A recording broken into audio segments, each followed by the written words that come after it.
the long true crime for decades. For more than 20 years, a stretch of highway near Gilgo Beach on Long Island has been tied to a disturbing mystery.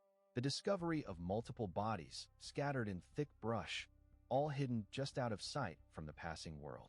Yet the truth behind these murders has remained terrifyingly elusive.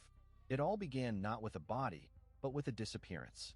In May of 2010, a young woman named Shannan Gilbert, a 24-year-old escort, vanished after making a frantic 911 call claiming someone was trying to kill her.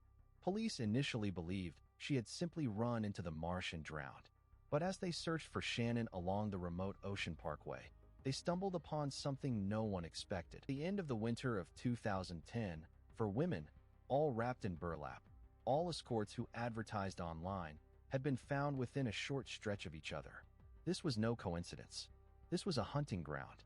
Over the next several months, as searches continued, remains of other victims appeared, some connected, some not, but all disturbing.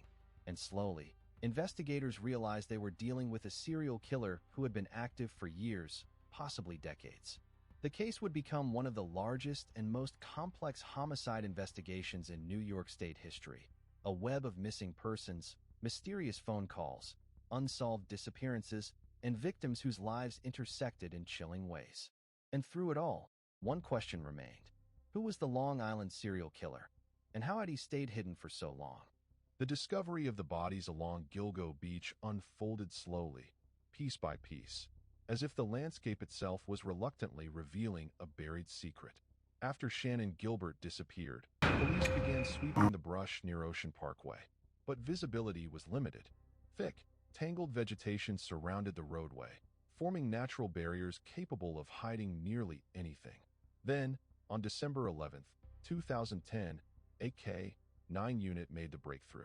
The remains of Melissa Barthelemy, missing since 2009, were found first.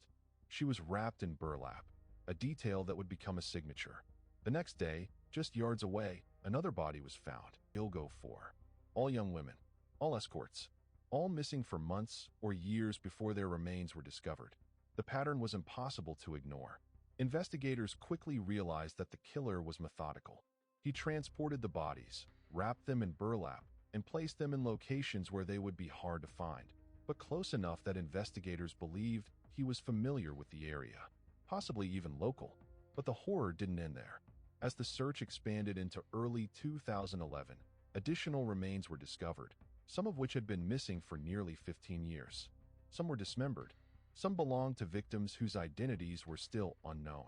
It became clear that Gilgo Beach had been used as a dumping ground long before Shannan Gilbert disappeared, and that the killer's history might stretch back to the 1990s. The scene told detectives something else too. The killer was confident. He returned to the same remote area multiple times over the years. He believed he wouldn't get caught, and for a long time, he was right. The investigation into the Gilgo Beach murders grew into one of the most complicated and frustrating serial killer cases of the 21st century. Detectives from multiple agencies, Suffolk County Police, New York State Police, and even the FBI, became involved as the victim count continued to rise. From the beginning, investigators suspected the killer might be someone who knew Long Island exceptionally well, felt comfortable returning to the same dump site, chose victims who advertised online, used burner phones and digital anonymity. This profile suggested someone organized, intelligent, and deliberate. But the investigation soon hit roadblocks. For years, authorities faced criticism for slow progress.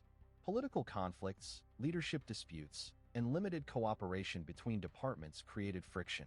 Key evidence was mishandled or overlooked. And then there were the phone calls. After Melissa Barthelemy disappeared, her younger sister began receiving disturbing calls from a man who mocked her, described intimate details about Melissa, and claimed Melissa was now a part of him. The calls were traced to crowded areas in Manhattan, Times Square, Madison Square Garden, making them nearly impossible to pin down. The killer was careful. He knew surveillance cameras were everywhere. He stayed just long enough to deliver his message, then vanished. Years passed with almost no breakthroughs. Detectives explored multiple theories. Small Orange Diamond Theory 1, a local resident or businessman, someone who lived near Gilgo Beach or traveled the area frequently. Small Orange Diamond Theory 2, a police officer, or someone with law enforcement knowledge. The killer's caution, planning, and use of remote dumping sites suggested professional familiarity. Small Orange Diamond Theory 3, a serial killer active since the 1990s, because remembered, raised the possibility of more than one perpetrator. While theories multiplied, answers did not. But in 2022, everything changed. A new task force re-examined old data using modern technology, digital forensics, phone tower mapping, DNA genealogy, and suddenly, patterns that had been invisible for a decade came sharply into focus. A suspect began to emerge, a man whose life looked ordinary on the outside, but who had been hiding dark secrets for years. By 2022, the restructured task force had narrowed down the evidence. Phone data, vehicle sightings, DNA trace, everything pointed to one man, Rex Heuermann, a 59-year-old architect from Massapequa Park. On the surface, Heuermann appeared unremarkable. A married father, a professional architect with an office in Manhattan, a man who blended in perfectly, but investigators uncovered a different side. Burner phones linked to the victims, search history containing violent fantasies, physical evidence connecting him to the burlap used on the Gilgo Four, and his vehicle, a first-generation Chevrolet Avalanche, matched witness descriptions from the early 2000s.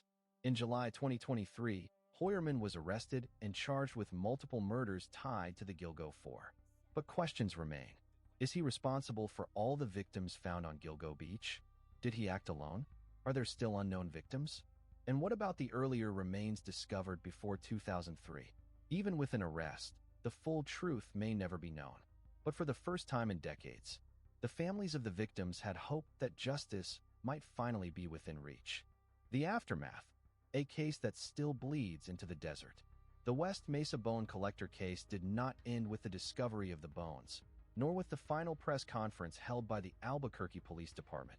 Instead, it left behind a wound, one that still runs deep through New Mexico's communities, echoing across families, investigators, activists, and anyone who has ever walked the desert trails where the victims once vanished. The aftermath was not a moment in time. It was a chain reaction, long, painful, and filled with unanswered questions. The families left in the dark. For years, relatives of the missing women had begged the authorities to take their reports seriously. Some had called repeatedly, insisting that their daughters, sisters, or mothers were in danger. Many were told to wait, or that their loved ones might come home eventually. And now, after the discovery of the graves, those same families were forced to confront the truth. Their warnings had been justified from the very beginning. They received boxes containing the victims' recovered belongings, fragments of clothing, jewelry, personal items that had survived years beneath the desert sand. These items became the only physical reminders of lives cut short. For some families, these items were all isolated areas, checking in with friends, being more cautious with strangers. In a city already dealing with crime and instability, the case added a sharper edge to everyday fear. The land itself becomes a memorial. The desert where the bodies were found, once an empty stretch of dry earth, became sacred ground. Visitors left flowers, wooden crosses, ribbons tied to homemade memorials. Some left the land and reshaping the mesa's appearance. But for many locals, that ground will always carry an unspoken weight, a reminder that within living memory, a serial predator walked their streets, hunted their community, and vanished into silence. A case that still haunts New Mexico. Today, the West Mesa bone collector remains one of the most disturbing unsolved serial murder cases in American history. It is a story of tragedy, but also of resilience. Families refused to be ignored. Communities came together. Investigators continued working long after public attention faded. And activists forced the nation to confront uncomfortable truths about how missing